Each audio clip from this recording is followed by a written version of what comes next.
So I'm just going to introduce them. Google Cloud Services was a title sponsor of last year's ProveIt show. Incredibly grateful. Manufacturing Data Engine was the primary focus in last year's presentation. And actually, in my position and my perspective, Google actually gave the most impressive technical demonstration last year, but it landed soft. It didn't land very hard on the audience. But from a tech perspective, it was by far the most impressive. And so I can't wait to see what you guys are doing this year. So welcome. Well, Walker, thank you. Thanks everyone for attending this year, and Walker, thanks for inviting us again. We are the Google Cloud team representing manufacturing here. My name is Christian Conrad. I'm a customer engineer specializing in data and AI. With me I have Carlos Augusto, who's a principal architect, and Mike Enzer, who's part of our distributed team. He's going to talk a little bit more about Google Distributed Cloud a little bit later. Here's our beautiful pictures. Our Salah Ayubi is also part of the team. He helped organize our presence here at the conference this year. So thank you as well for helping. I'm just going to jump right into it. We're going to kind of just jump into the more of the technical piece of the presentation instead of going through a bunch of marketing and salesware. And so you can take a look at what we built and talk a little bit more about what Google Cloud does for manufacturing. So we, just right off the gate, we started working with Enterprise B, as everyone in the room knows, multi-site beverage manufacturing operation. We've got 3 different vignettes we're going to share, all from different perspectives. I'm going to kick things off, talk more high level about our solutions in the space. I'm going to pass the ball over to Carlos, who's going to do more of an end-to-end traditional demo and highlight how to get started with Google Cloud quickly and go from pretty much 0 to agents. And then lastly, we'll finish with Mike, who's going to talk a little bit more about distributed cloud solutions. All right, so let me go ahead, jump into it here. All right. Right now what we're looking at is the console or the user interface for Google Cloud BigQuery. How many of you guys are familiar with BigQuery in the room? Okay, actually a decent number. So for those of you that aren't familiar with BigQuery, it is a cloud data platform that was purpose-built for analytics and AI at scale. So most of the time when we're talking and working with customers that are either coming from other clouds or just now working on building an analytics-driven platform, they come to us when other things break. When you're working with, hundreds of thousands, if not millions, of messages from tags every second, streaming data, massive, petabytes of data, and then you want to run workloads on top of it. BigQuery is the data platform that also powers a number of our many applications that you guys are already familiar with billions of users. You can think of, Gmail, Maps, YouTube. We run our own tech internally, so we know a thing or two about scale. Now, in here, I have landed all of the ProveIt data for Enterprise B. It has been normalized, contextualized with our manufacturing data engine. And I'm just going to kind of start with the end first, and then we'll walk backwards and talk about how we got here. So once the data lands, we recognize that we've got users with different skill sets. So, we've got, folks that are, data analysts that like to use SQL. We've got data scientists that may want to spin up a notebook. Write some Python or use Spark. Maybe they're a citizen data scientist. They want to do some modeling work, but they don't want to build with a notebook. They're not coders. They want a UI. We've got tooling for that as well. So you'll see these cards across the top that allows the user to start building analytical assets and AI assets with that contextualized data very quickly. So once this lands, you can immediately start building those assets. I'm going to highlight really quickly just an the ability to use natural language to talk to and work with your data. I think this is something that many of the vendors that are here this year have been highlighting and demonstrating. One thing that I'll call out is many of the demos that you've seen are using Google Cloud models and our capabilities. So I'm going to get to it a little bit later, but one of our biggest differentiators is that we have a vertically integrated stack. So the models that are running all of these capabilities are developed by us in-house. We've got a research arm, Google DeepMind. I don't know if you guys follow the AI space at all, but they are the leading AI researchers in the world. So we are the only cloud, only hyperscaler, only company in the world that has a truly fully integrated platform where we run our own models on our own hardware, our own chips, and it's fully integrated into our data cloud as well. So I created a quick agent for this demonstration here. In it, I just pointed to the tables that landed from manufacturing data engine, and I'm going to just jump in and start asking a few questions. Even if I don't know anything about this data, I could just ask Gemini, hey, what questions can I ask about this data? What insights are here?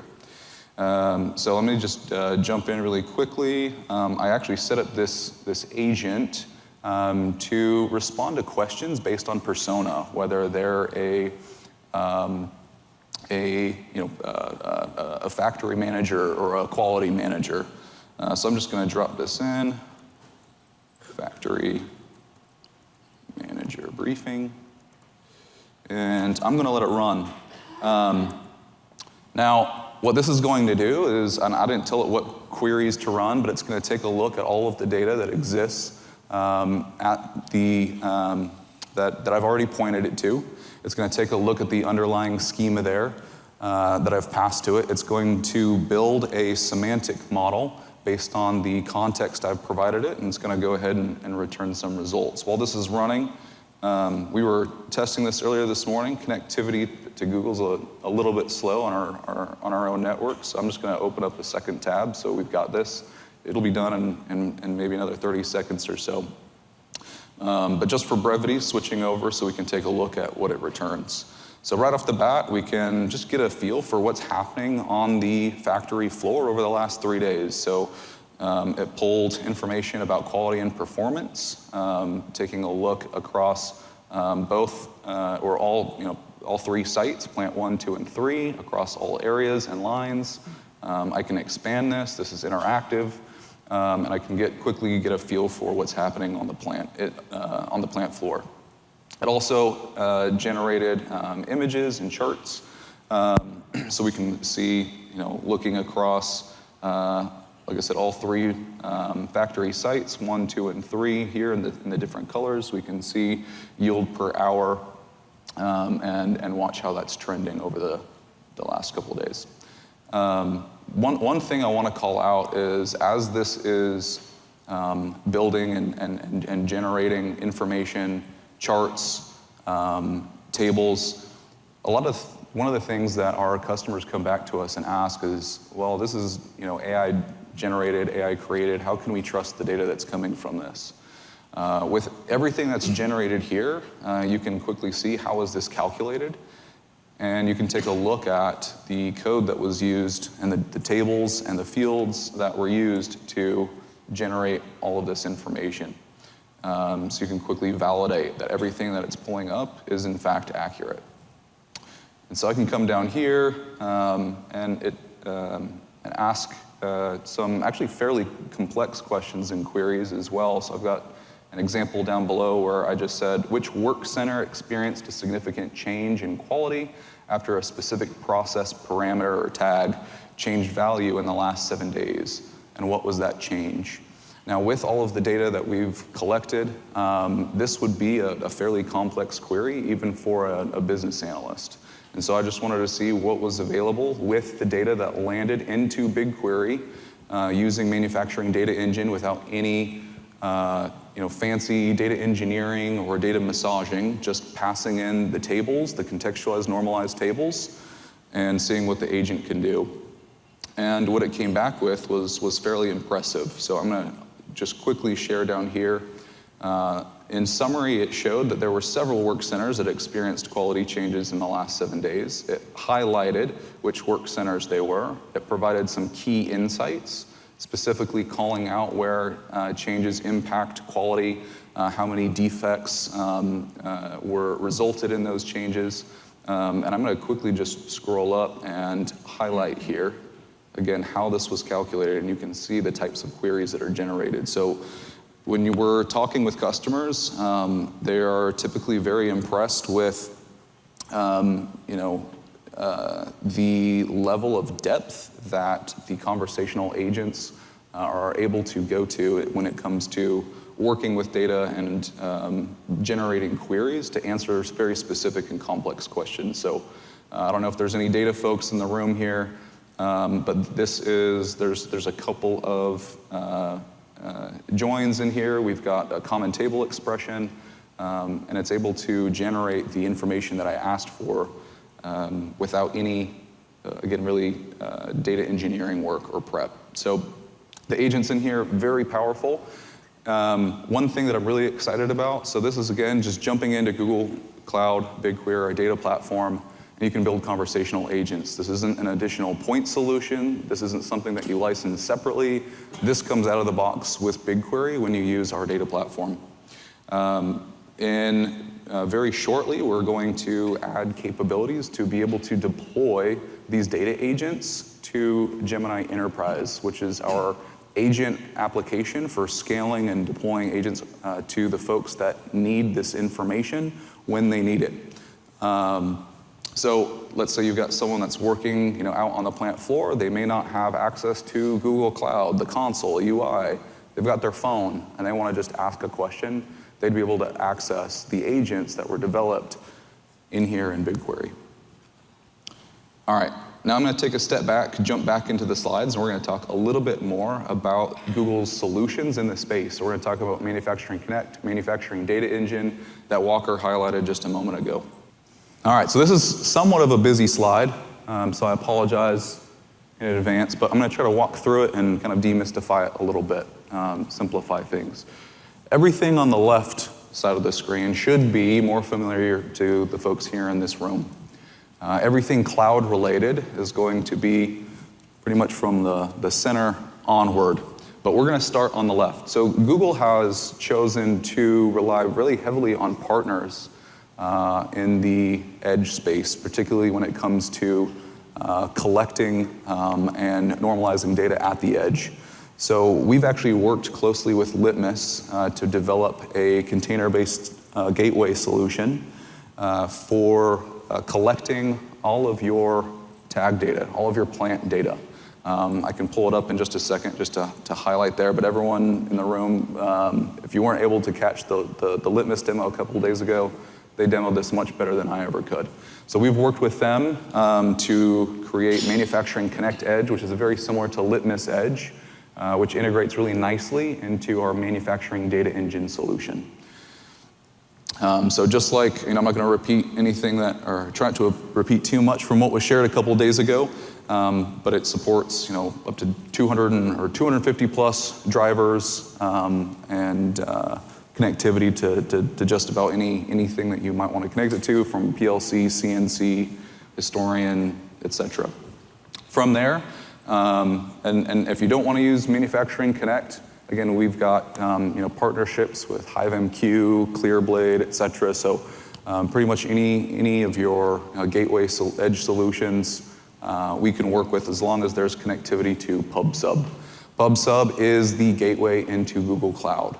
It is just a message bus. You'll see that kind of right here as the first, you'll see the arrow kind of coming into what's called Manufacturing Data Engine. So Manufacturing Data Engine, I'm just going to say really quickly, is a solution, meaning it's not a specific product.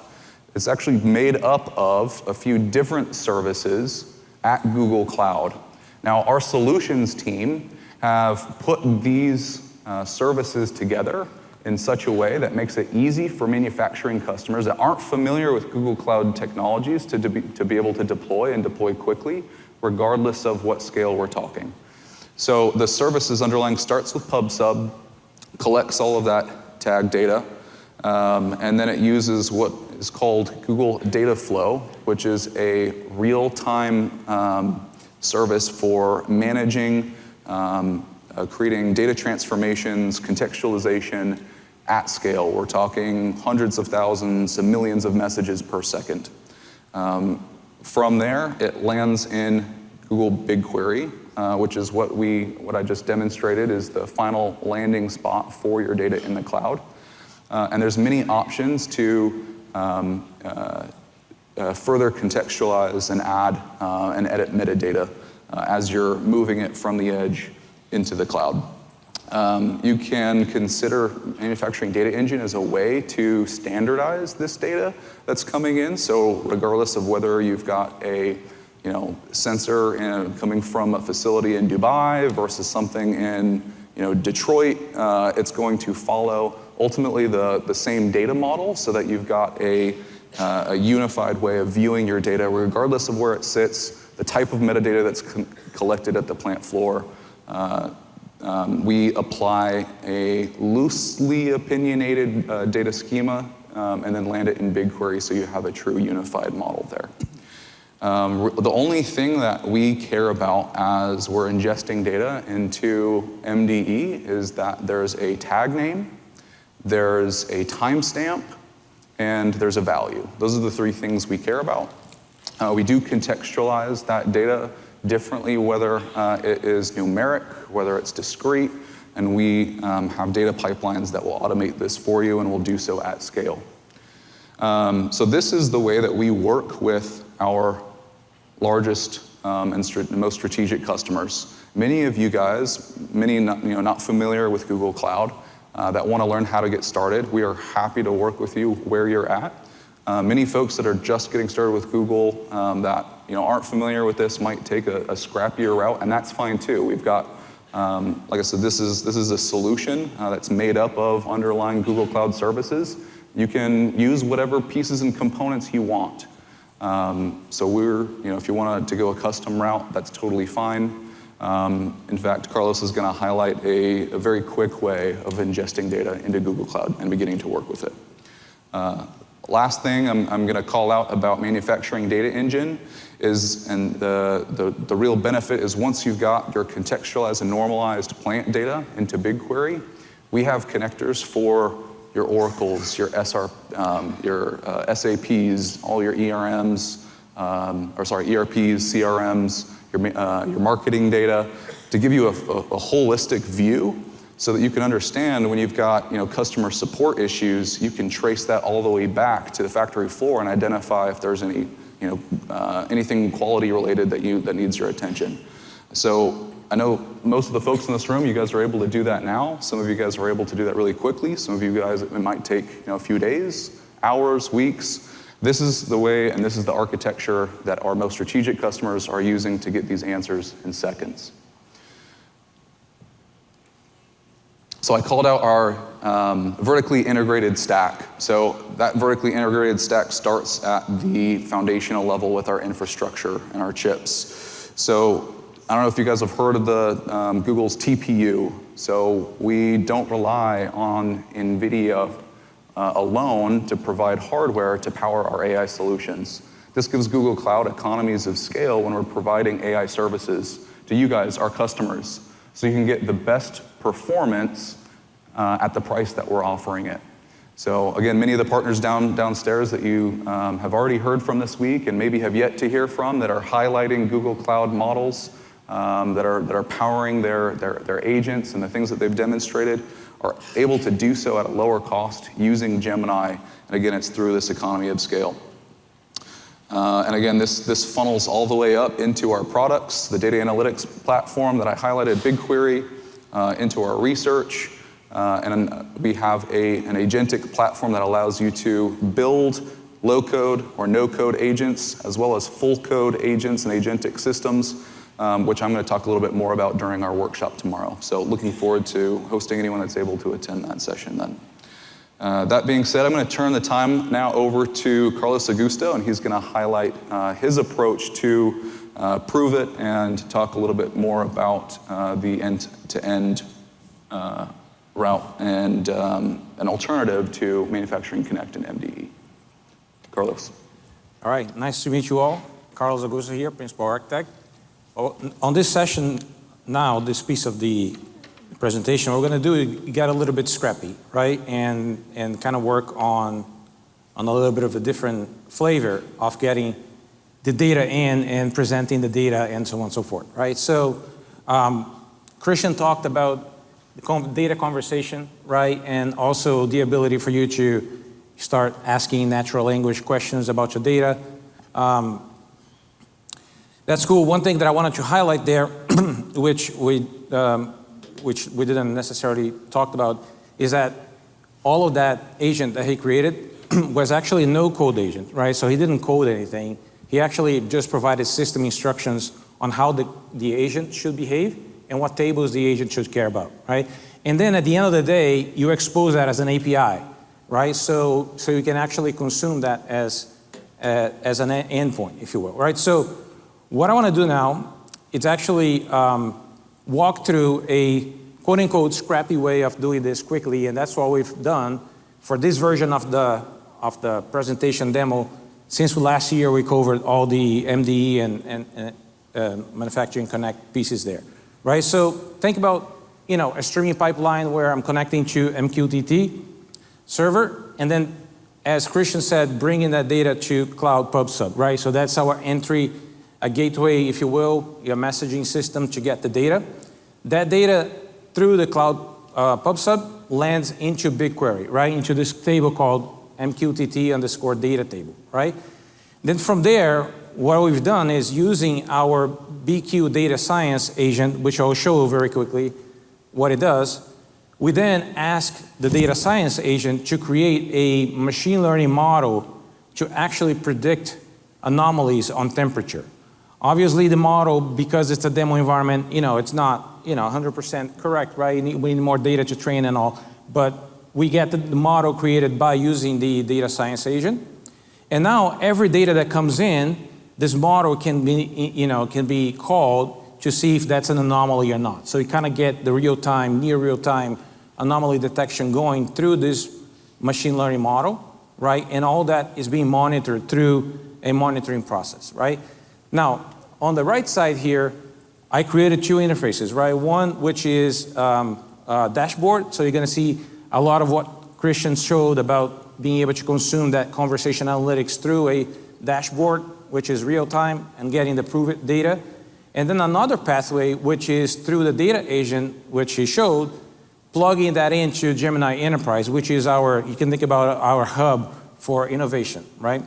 So that's the only slide that I have. I'm going to switch over to this piece here, which is the machine learning model creation real quick, right, using the data science agent. So just so you see that we're not faking anything, right? So this is the data that is coming in, right, from the MQTT servers. So if you see here, we have 8 million rows and 91258, right? So if we click on that again, we should see more data coming in, right? So 699. All right, so what I'm gonna do is, using the BigQuery data science agent, I'm gonna ask it to actually create a new machine learning model for me to detect anomaly. So this is gonna be really quickly done by using and doing a notebook and saying empty notebook. And then from there, what you're gonna see is, instead of me coding in Python and all of that stuff, I can use natural language to say something like this, right? You know, create an anomaly detection model on temperature data, and here are the parameters that I want to use for that, right? And just press go, right? So what it's going to do is, now it's going to take my input and then start working in the background to create basically a model for me, right? And while doing that, it's going to say, hey, this is what I'm going to do. Is that okay, right? And if you say yes and accept the plan, then it's going to go and do all the steps for you, right? So for the sake of time, I'm going to move real quick. But at the end of the day, you have something like this created, right? Which is a model that I can use to predict now temperature, right? So, so going back to the slide real quick. So we've done this piece here. And now I'm going to switch over to the dashboard piece, right? So imagine that now you have something like this, right? Which is a dashboard. You can see that this is improving and increasing, right? This is real-time data that we're getting from the ProveIt MQTT server. So now here you have a few different pieces of information. One of them is, for example, injecting synthetic anomaly, right? So if I click on an injection here, you're gonna see that on the right side, this number of anomaly detected should increase in the next 10 seconds. So now it increases, right? So if I click here, because I injected those anomalies, the machine learning model picked it up, right? And it's saying, hey, there are 26 new temperature alerts. Carlos, is this in Looker Studio? No. What are you visualizing in? Yeah, this is actually done in Flask. Okay, done in, right? This is a Flask front end. Flask All right, front. perfect, go ahead. Cool. So now machine learning picked it up, those anomalies that I injected. And now, this is obviously a built-in application. So from here, you could take any actions or even automate to a notification system or some MCP call to do some task or so on and so forth. So I'm gonna, in this case, just notify the manager, right? But now, coming back to this dashboard, I could drill down into any one of the sites or any one of the components, right? To understand what they're doing and how they're doing. So for example, if I click on pallet 01, I'm gonna go down and get all the performance data, if you will, for that specific component, right? So I have the ability to do that, but also plugging into what Christian showed before, the ability for you to start asking the questions in a natural language way, right? So show me, let's see, total records for site 1, right? So now it should, I'll come back to this. It will take a few seconds, so I'll keep going real quick. But it's gonna now use that data agent that Christian created to integrate that into my application, right? Because now it's published as an agent, so I can actually integrate in different places. Now, one piece that I wanted to call out here is the AI intelligence piece. And what it's doing here, if you notice, is first of all, it's identifying, potentially components which are down, right, with OE equals 0. But also, if there were anyone that was, degrading from the last 60 minutes, you would show up here. So what I could do is then, obviously I could automate, but for the demo purposes, you can press the generate AI diagnosis. So what it's doing behind the scenes, it's calling Gemini with all of this data and asking Gemini to provide some answers and some highlights of what it found, right? So in this case here, for the sake of saving a little time, in this scenario here where, you could see that pallet 02 and pallet 01 degraded the OE by a lot, right? Gemini found that and provided a bunch of metrics, but also potential causes, as well as insights, right, on recommendations for fixes, right? So you got all of that right through the application and consuming there. Let's come back here to the conversation insights, right? So as Christian showed before, it's showing the select statement here and also the records there, right? Now, great, so we got the data agent. Now, what if you were a plant manager, right, and you wanted to potentially look at not only data, but also maybe check on some manual information, right, for this component. Let's say it's misbehaving, for example. So I could come to Gemini Enterprise, which is now my hub for your enterprise, so you can actually deploy agents and govern all agents. And I could say, hey, what are the normal technical conditions for VAT02 based on manual data, right? So now I'm actually asking Gemini to look at all the manual, information that could be coming from SharePoint, that could be coming from, your GCS or Google Drive, and bringing it all in, right, to do the query. So now, as you can see here, it said that for that VAT2, the technical conditions for this is this, right? So it found that and actually gave me a reference of where the documentation is. So if I hover my mouse over here and click on that, it's gonna open a mock-up of a manual that I created that has those pieces of information there, right? So last but not least, with Gemini Enterprise now, you have the ability to do a couple things. One is create your own agent. Either plug in like an agent that Christian created, or a no-code agent. So this is one example, right? So if I click on agent, and you can see my agents here that Christian created, but also you can see a agent which is a no-code agent. So if I were to create a new agent, I can press new agent here, and then I could just basically in natural language say what I want to do. So let's go back to one that I have created already, natural language, which is this anomaly detector. And as you can see here, all that I did is I created this agent and I'm saying, ask a user for a time frame, and then generate a report with all the anomaly details using the time frame provided by the customer. And I'm saying, connect to my data in BigQuery, right? So again, no code, and now I can actually preview that, right? So I can say, I need a anomaly detection report generated. So because my instruction was like, first thing, you have to ask the user how many days you want to look for that. So it's coming back and say, what time frame are you interested in? I'm going to say maybe last 14 days. And now it's going to start querying that, right? So in a couple of seconds, it's going to come back with something like this, right? A report of all the anomalies for the last 14 days, right? And obviously you can schedule that to, for example, send an email to your manager and things like that. And last but not the least, Gemini Enterprise is available through mobile as well, right? So all this capability of using agents, as well as finding, manual data and so on and so forth, can be done through a mobile device. So if your field manager, somebody on the floor needs to get some of that data, right, could very easily use the mobile app to do that, right? So, so I'll pause this piece here, and I'll pass it over to the last piece Mike took over the GDC part of it. All right, and we're low on time, so I'm going to speed run this a little bit here.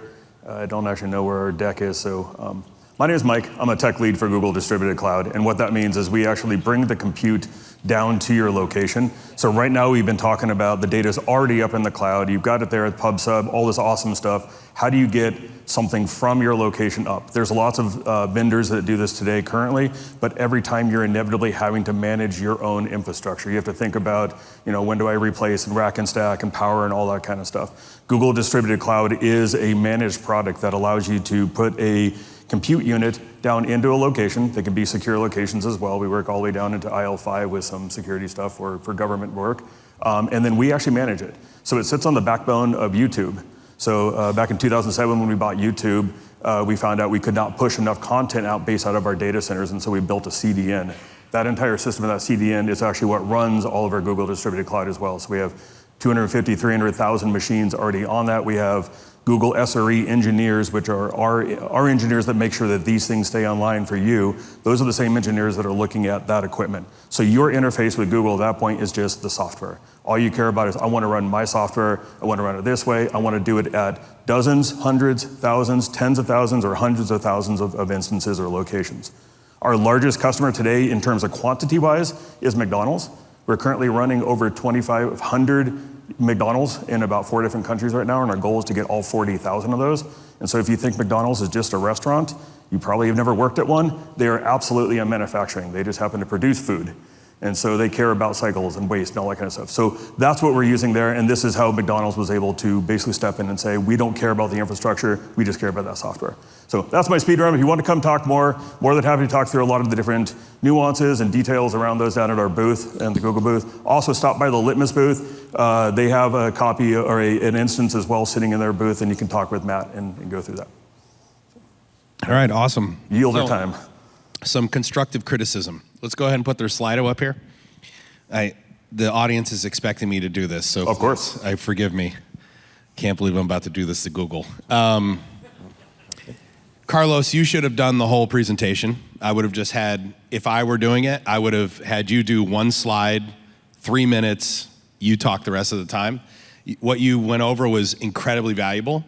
I really wish that I would have liked you to do 10 minutes on anomaly detection alone, just that one piece, how you train the model, how you're using it. That part is gold, all right? So that part's gold. All right, so for those of you who are gonna message me and go, why did you go so easy on Google? There you go, I didn't go easy on it, all right. Ask your questions up here. I'm gonna go through the questions with these guys, but I just wanna say something real quick. I use Google Cloud exclusively. now. I used to use AWS. I used Azure a little bit in the beginning. I'm not sure why anyone would use Azure. I still struggle to try to understand why anyone's using Azure. For those of you who work in cloud, real quick, the Flask app is definitely going to be a question. Why Flask? Why not Looker Studio? So you're going to be prepared to answer that question. I use Google because Google Project Scope. So if you're not using Google Cloud Services, the big differentiator is not all the tools. They have all the same tools with the exception of your AI toolkit, which is way ahead of everybody else's AI toolkit. All the tools are basically the same. They just wire together way better. Project Scope and Google Cloud Services gives you the ability to land your data into the project, and then all of the services in GCS have access without wiring. So once you're in the project scope, the project is your atomic object. And so you don't have to do wiring like you do through AWS and Azure. It's beautiful, the way that you guys have constructed it. All right, with that, what problem did you actually solve?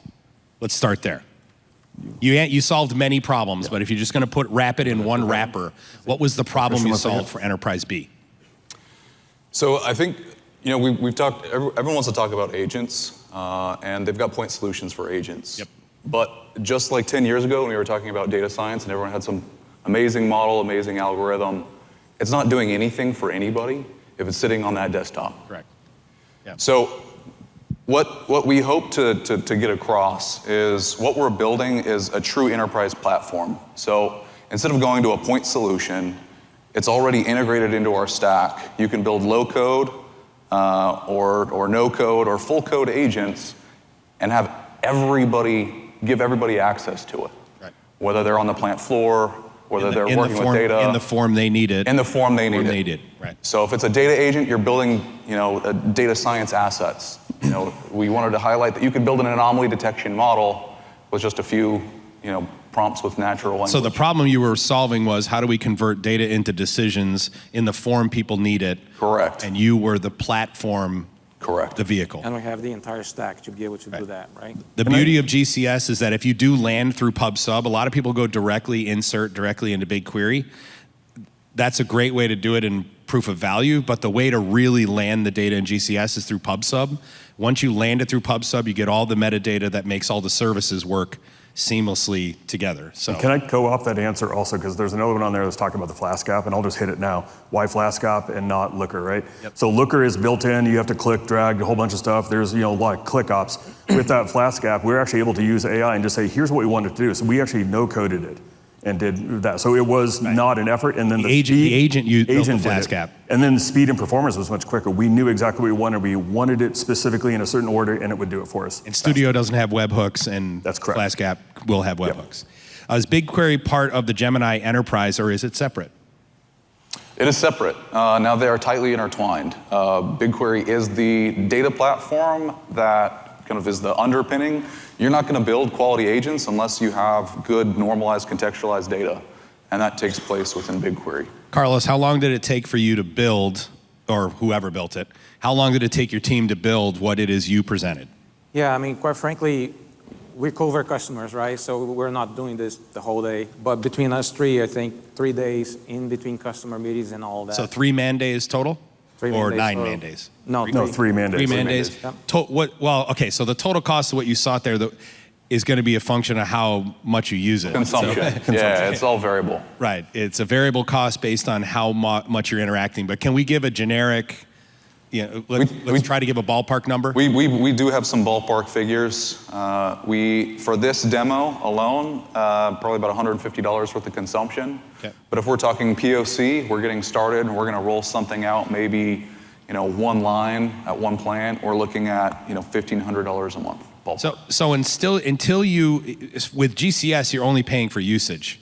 So in my applications, I'm paying for storage and I'm paying for usage. So when I run my enterprise applications, I'm only paying for when I'm running them. So if I run them every single day for 4 hours a day, I'm paying for 4 hours of usage every single day. But if I go on vacation for 2 weeks and I don't run them at all, I don't pay anything until I run them again. So even as Google people, salespeople, right? We even stand in front of our customer and say, please do that. Go actually write scripts to say, what is my time? How often am I getting peaked? If I'm not using it, shut it off. We coach you to do that. Why should we go with Google Cloud over Aviva Connect? Actually, it's manufacturing data engine really over Google Connect, but why would you go with manufacturing data engine over Google Connect or over Aviva Connect? I don't know if you guys are familiar with Aviva Connect, but I'm not. I think it just comes down to what you're familiar with. So, you might use manufacturing data engine because you want to work with something that you know is going to be resilient, that is going to handle scale, and you don't have the skill to build it yourself. And so that's what we have out of the box. all right, Google's going to kill me for answering this. Why don't I like Microsoft Azure? It says, Walker, why don't you like Microsoft Azure? I don't like Microsoft Azure because the purpose of Azure is to get you to buy more Microsoft products. That is actually the functional purpose of it. It is not to solve your problem. Whereas with Google, I've worked with Google now enough to know that Google gives a shit about the problem. In fact, all their products come from solutions to very specific customer problems. They're not theorizing in a boardroom how to make more money and develop some product. They're promoting products that are solutions to customer problems. That's the difference. The difference is Azure's products are designed to get you to buy more Microsoft products and nothing else. There is no secondary purpose. Right? And you didn't say it, I said it, right? Is the only way to do this to push the entire semi-structured sensor stream into the cloud. What about historians or upfront semantic modeling? It's a good question.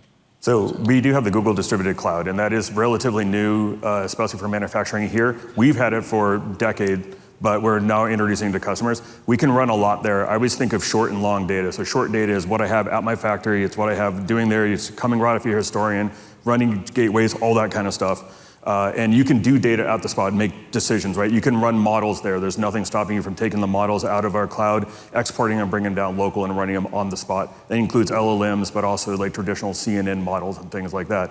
With that data, you can then aggregate it and send it back up, right? And so it actually works in both ways. And that's kind of that's the answer to this next question. How does this work for real-time answers? Seems like this is only going to work for IT folks looking for historical insight. The answer is you build the real-time solution and then you push it to the edge with Google Cloud in the plant. There was a lot of sending data and then asking questions. How about sending data back or automatic insights? That's a follow-up to that. You want to clarify? Sure, that would be the same thing, right? So we're doing it because in a presentation, you're not machines, and so we can't send you back machine code. There's nothing that stops you from a webhook or any other methods and conveyance of pushing that back down to your site, pub subs back into MQTT brokers or Kafkas or anything along those lines. So just to recap, so the solution that the problem that they were solving was creating the foundation, the framework for turning data into decisions in the form that people need it. It's an abstracted problem that they solved. The total effort was 3 man-days. The total cost was about $150 of usage. So it's a very, very inexpensive solution what they showed you there. MQTT broker must be on the Google side or customer side. The broker is on the customer side, and then you stream into pub sub to the Google side. Yeah, just one point on that. Yep. Because you could actually run the listener. Cloud, yeah. Well, you could run the listener on the Google Distributed Cloud as well, and what that gives you is the ability to, if you lose network connectivity to the cloud itself, store for right that data. So you could cache, if you will, there, and then when connectivity comes back, you can push it to PubSub. Just one more data point there. I just want to say my entire platform is built in Google Cloud Services, and I love you guys. Thank you. Thank you. Oh, that's Mark Friedman. Is that Friedman? Yeah, that's my dude right there. It's my bro. All right. Why Flask over Fast API? There is no right or wrong answer there. It's Because just the agent built Flask? Yep. the agent. No, actually, we could build both. We could say, hey, agent, build the Flask API, but. All right, this is an important question. How do you guys handle customer concerns about data privacy? How do you address that when that question comes up? How about we answer it that way? So we do it in multiple different layers. So first of all, everything we have is encrypted, everything is moved. So we talk about that. We talk about tenancy. We give you controls and your own way to query for those controls to make sure that your data is actually going to stay compliant. It's a little bit more nuanced because there's data privacy doesn't start just at I've uploaded something. It starts at how you upload, how you get it into, who views it, and where it comes through. Tons and tons of reports inside of GCP that give you the ability to see who has seen what. We hit all the different major compliance organizations out there for security and also for different compliances as well. And do you get Litmus Edge if you get Google Manufacturing Connect? Yes, Litmus is Google Manufacturing Connect. It's a white labeled product. And then let's end with this last one here. There are trust issues. Let's talk about the elephant in the room. There are trust issues with Google by many of us in industry. This is an absolute fact. I know I got to jump this hurdle every time I want to go use Google. What is being done to resolve this fact or perception? What is Google actively doing to overcome those objections? I can take it if you guys want to add something on top of it. So I'm a data scientist by trade, ended up getting into software and solutions architecture, and now work at Google Cloud and talk to folks about data and AI problems. On the AI side, everyone's concerned because Google uses AI. They collect a lot of information. And so customers want to make sure that none of their data is ever going to be used. So we actually have an entire page that I'd be willing to share with anyone. We made this very public. We will never use any of our customer data to train our own models. It won't happen. It doesn't happen. So we've got that guarantee there. Any of the solutions that you use in our cloud stack will not be used to train any of our foundation models, period, full stop. And let me say this, if you are considering cloud, anybody who knows anything about cloud who is agnostic is going to tell you Google is by far and away the best platform available right now for a total platform. Snowflake is the best at commoditizing your data. Google is the best at creating an environment for solving problems in the cloud. It's without question, it is not debatable. It just isn't debatable, okay? But there are objections about privacy. Well, that's why we added the edge, right? Yeah. So now you can actually keep your data local, control planes local, data planes local. Your data doesn't leave unless you choose to have it leave, even your own on-site local. All right, let's give the guys from Google Cloud Services a big hand. Thank you guys. Thank you.